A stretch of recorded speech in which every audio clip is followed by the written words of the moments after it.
So the three main groups of pigments in algae are the chlorophylls, carotenoids and phycobilins. The chlorophylls are the main photosynthetic pigments, whereas the carotenoids and phycobilins, they are the accessory photosynthetic pigments. The higher plants also contain these three categories of the photosynthetic pigments. Now friends, what is the definition of a color? What exactly is a color? So color is the radiation that is reflected back at us by the substance or the object. So if the color is green, that means the object is reflecting green radiation at us. Now here I have shown this sphere. It is appearing green in color. So why it is appearing green in color? Because the sphere is reflecting green radiation at us.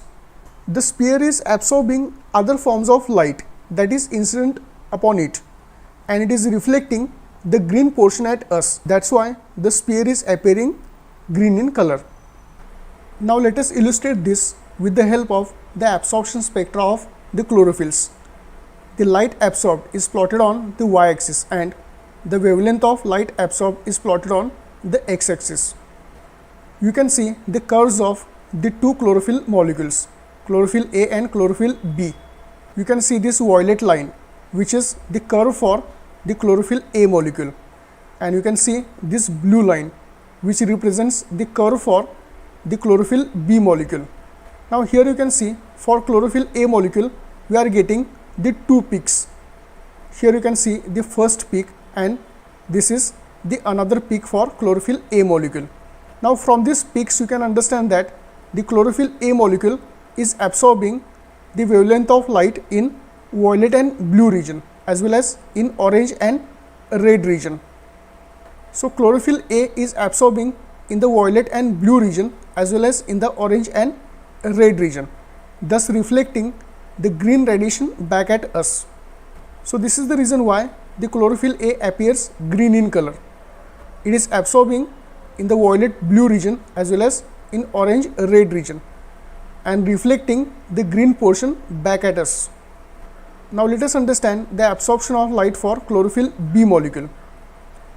You can see this peak for the chlorophyll B, the first peak, as well as the second peak.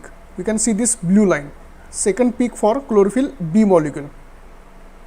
This chlorophyll B molecule is absorbing the visible light in the blue region. You can see this peak, as well as in the yellow and orange region. You can see this blue peak over here. So we can understand that the chlorophyll B is absorbing in the blue and yellow orange region, thus reflecting the green portion back at us. So that is the answer for why chlorophyll B appears green in color. Now we can see the another example for the carotenoids. Now this is the yellow curve for the carotenoids. You can see the two peaks over here. One is here and another is this peak. Now through this curve we can understand that the carotenoids, they are absorbing the visible light in the violet, blue and green region, and they are reflecting the yellow, brown, orange or red wavelengths back at us. Now this is the reason why carotenoids get their colors as yellow, brown, orange or red. So color is what? The wavelength that is reflected back at us by the object.